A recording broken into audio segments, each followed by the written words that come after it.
Morgens kurz nach 8 habt ihr meinen Traum grausam kalt gemacht.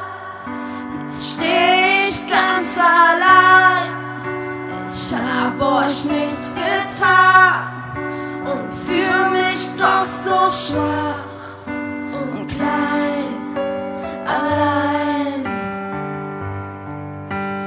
Die immer bei mir waren, drehen sich einfach um. Warum? Und die für mich wichtig waren, glotzen nur noch stumm. Warum?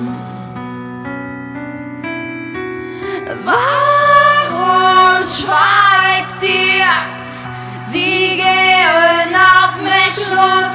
Warum zeigt ihr auf mich? Was soll das bloß? Warum wollt ihr mich nicht sehen, wie ich wirklich bin?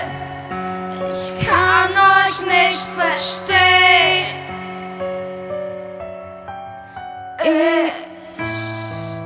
Ich stehe hier vor euch und seh euch ins Gesicht. Das bin ich.